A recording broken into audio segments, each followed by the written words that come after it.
श्री स्वामी समर्थ. नमस्कार स्वामी भक्तांनो.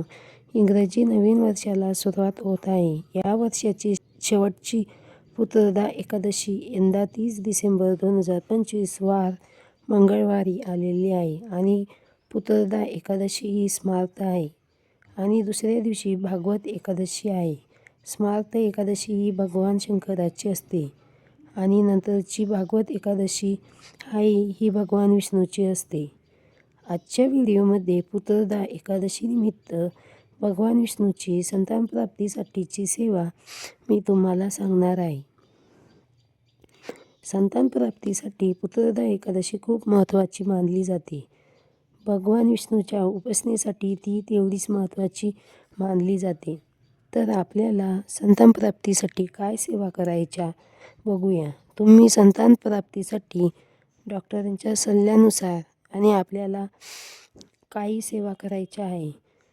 संतानप्राप्तीसाठी खूप कारणे असतात व तसेच आपल्याला संतानप्राप्तीसाठी दवाखानाही करायचा आहे आणि सेवाही करायच्या आहे. ज्या स्त्रिया प्रेग्नंट आहे त्यांनी ही सेवा करायची नाही. अगोदरच तुमच्या गर्भात बाळ वाढत आहे. ज्यांना संतानप्राप्ती हवी आहे त्यांनी यावेळी सेवा कराव्यात. संतानप्राप्तीसाठी बऱ्याच अडचणी असतात. सर्वात अगोदर मेडिकल प्रॉब्लेम. 2 नंबरचं म्हणजेच प्रखर पितृदोष असेल तर संतानप्राप्तीसाठी अडचणी येतात. तिसरं म्हणजेच कुलदेवतेचा मानसन्मान होत नाही आणि बऱ्याच वेळा बाहेरची बाधा असते. या कारणामुळे संतानप्राप्तीला अडचणी येतात. तुम्ही जर खूप दवाखाने केले तरी संतानप्राप्ती होत नाही तर आपलं देवाचं म्हणजेच कुलदेवतेचं मानपान करायचं राहून जातं.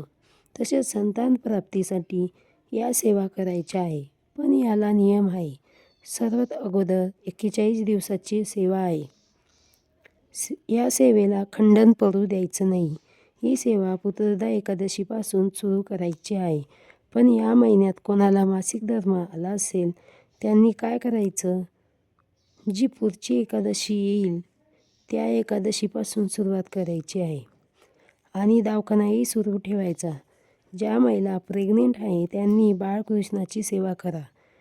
पहिल्याच दिवशी म्हणजेच मंगळवारी तुम्हाला सेवा करायची. त्या अगोदर स्वामींच्या मठात किंवा केंद्रात जाऊन नारळ, खडीसाखर वाहायची आहे. महाराजांना विनंती करायची की महाराज, या कारणासाठी मी सेवा करत आहे, तर माझी सेवा निर्विघ्नपणे पूर्ण करून घ्यावी, अशी प्रार्थना तुम्ही महाराजांजवळ करायची आहे. पहिल्या दिवशी नवरा बायकोने सेवेसाठी बसायचं आहे.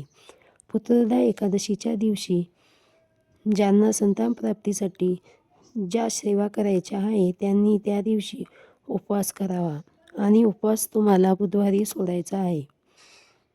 पहिल्याच दिवशी उपवास करायचा आहे आणि पहिल्याच दिवशी नवरा बायको सेवेसाठी बसायचे आहे. 41 दिवस उपवास करायचा नाही. या कालावधीत मासिक धर्म आला तर ही सेवा 4 दिवस थांबेल. नंतर ती सेवा कंटिन्यू करायची आहे. आता नियम काय? सुतक आलं तर काय करायचं? तर 13 दिवस सुतक असतं.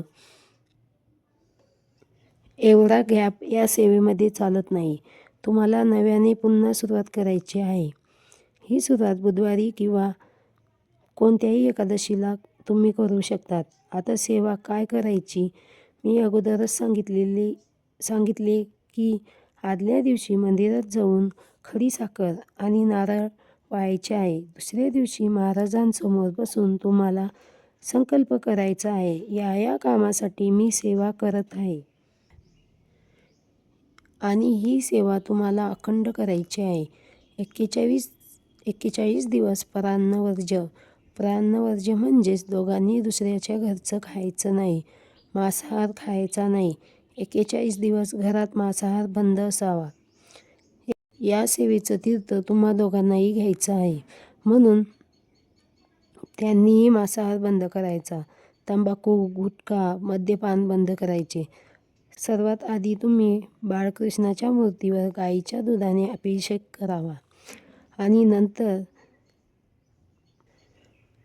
बाळकृष्णाच्या मूर्तीवर पाण्याने अभिषेक करायचा आहे.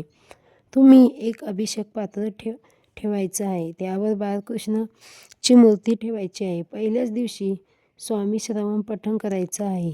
नंतर 16 वेळा पुरुष सुक्तक म्हणायचं आहे आणि हे झाल्यानंतर एक माळ संतान गोपाळ मंत्राची जप करायची आहे. संतान गोपाळ मंत्र काय आहे? देवकी सुत्तम गोविंदम वासुदेवम जगतपते धीमते कृष्णम त्वाहम शरम गतम.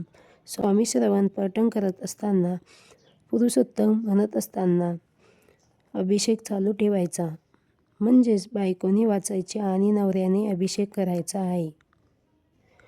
नंतर काय वाचायचं तर 16 वेळा पुरुषोत्तम, एक माळ 100 वेळा गोपाळ मंत्र या माळीचा जप करायचा आहे आणि रामरक्षा 1 ते 9 वेळा म्हणायची आहे. ज्यांनी 11 वेळा रामरक्षा म्हटली तर ते सोन्याहून पिवळं ही सेवा कंटिन्यू 41 दिवस करायची आहे. आणि सेवा करायची तुमची एकच वेळ असावी.